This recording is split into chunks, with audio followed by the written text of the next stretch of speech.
Look, Joe, you've got Bill. Right. You've apparently got brains. All I've got is this and these. Oh, no. It's Ladies' Night at the Silver Age Cinema with Pretty in Pink, a thrift store high school romance, and Mystic Pizza, a blue-collar coming-of-age story. Happy Valentine's Day. This one's for the ladies. But first...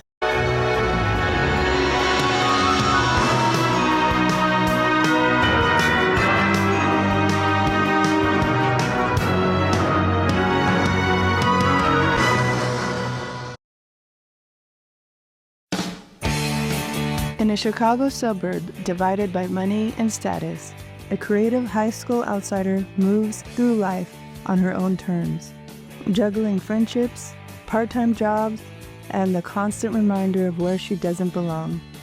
When an unexpected romance pulls her into a wealthier world, the attraction is real, but so is the pressure to change who she is.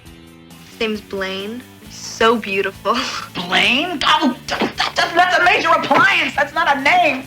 As prom night closes in, friendships strain, old wounds reopen, and loyalty starts to matter more than popularity. You're ashamed to be seen with me! You're ashamed to go out with me! Caught between taking a chance on something new and what it costs to stay honest in a world obsessed with labels. It all comes down to one night where choosing yourself becomes the biggest risk of all. Howard Deutsch directs Pretty in Pink, mixed with teenage romance with classic tension. After this, he'd go on to direct Some Kind of Wonderful, another teen romance. Despite what a lot of people assumed, this one wasn't directed by John Hughes. He wrote and produced it, with Deutsch calling the shots behind the camera. Molly Ringwald stars as Annie Walsh, a creative outsider falling for someone from the other side of town. Andrew McCarthy plays Blaine, the quiet, rich kid caught between real feelings and peer pressure. John Cryer shines as Ducky, Andy's fast-talking best friend hiding a crush behind non-stop jokes. And Andy Potts is Iona, the stylish, big sister figure who pushes Annie to know her worth. Here's Annie with a celebrity shout-out. Hi, Stephen. I remember just how astonishing John Cryer was at doing the Ducky dance with the Otis Redding song.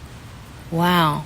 I mean, he was like 18, and he did that, and I thought, wow, he is just sensationally talented. And, of course, his career has proved that out. He's a very lovely person, too.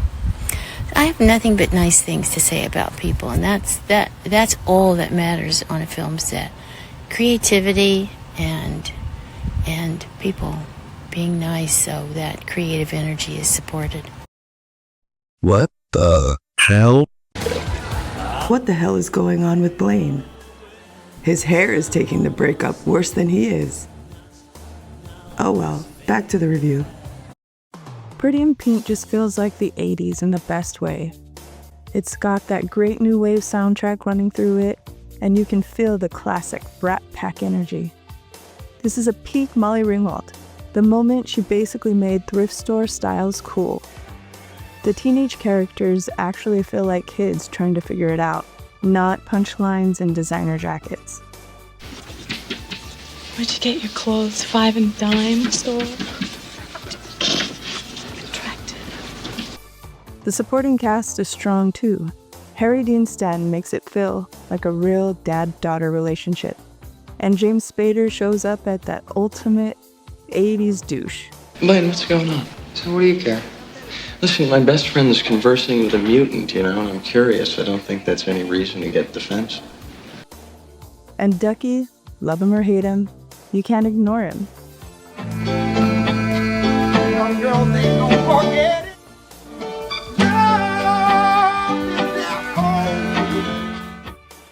The movie gets that, even if you feel like an outsider. A couple good friends is all you need.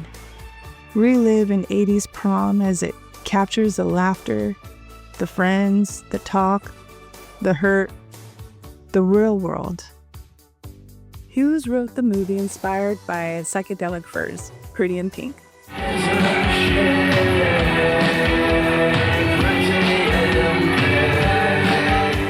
Which happened to be Molly's favorite song at the time. The ending, we know, wasn't even the original.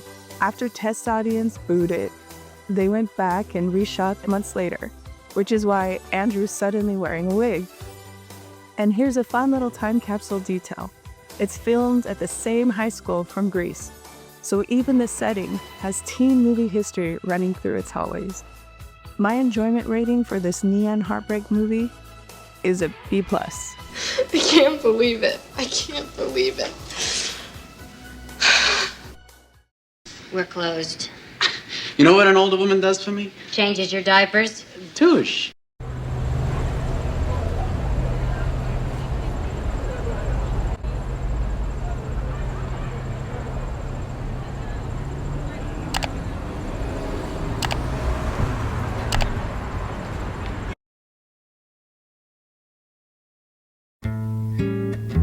In a small Connecticut seaside town where everyone knows your business, 3 young women spend their days working at a local pizza joint while quietly dreaming about something more.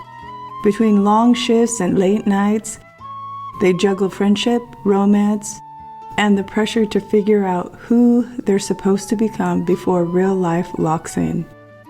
If he really loved me, he'd wait. But I guess if I really loved him, I'd marry him. As love, complication, family expectations, and personal doubts collide, each is forced to confront what growing up actually means. All I want you to do for me is give it to me. With the future creeping closer, their bond becomes the one thing they can rely on as everything else starts to change.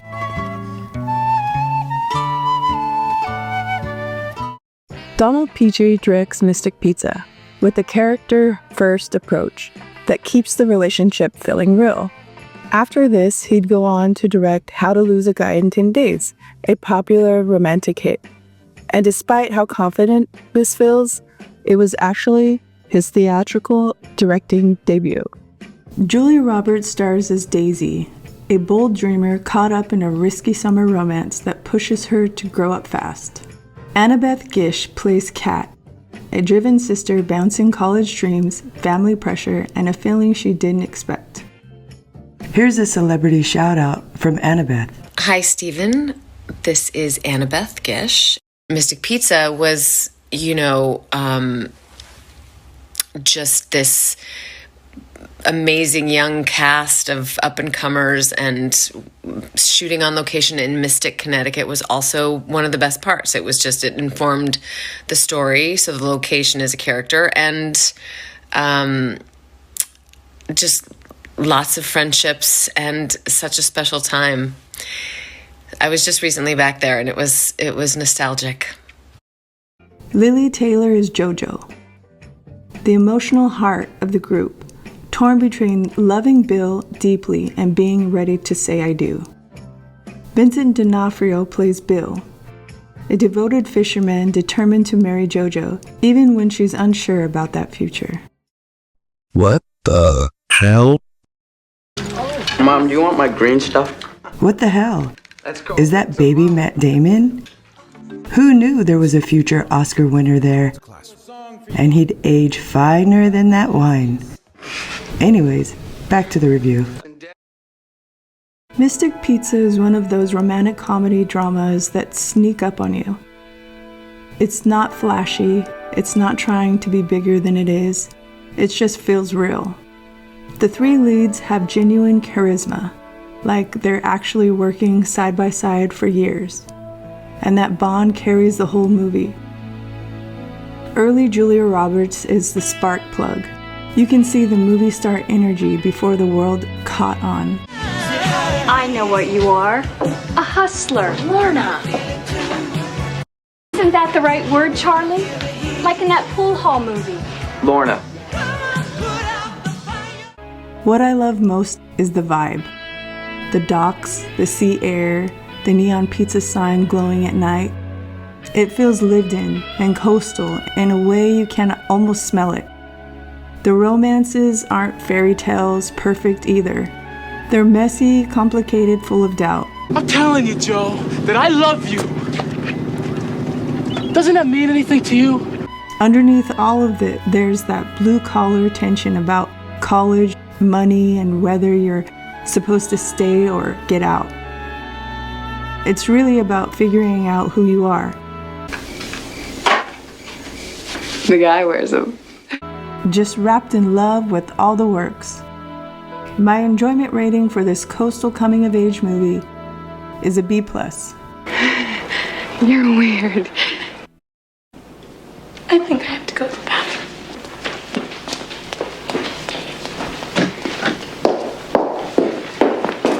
Man.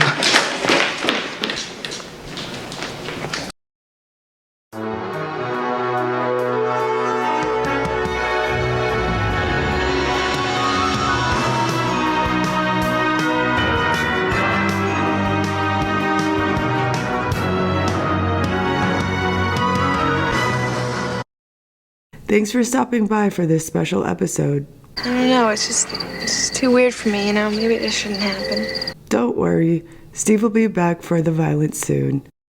Please consider subscribing, and here's another romantic comedy double you may have missed.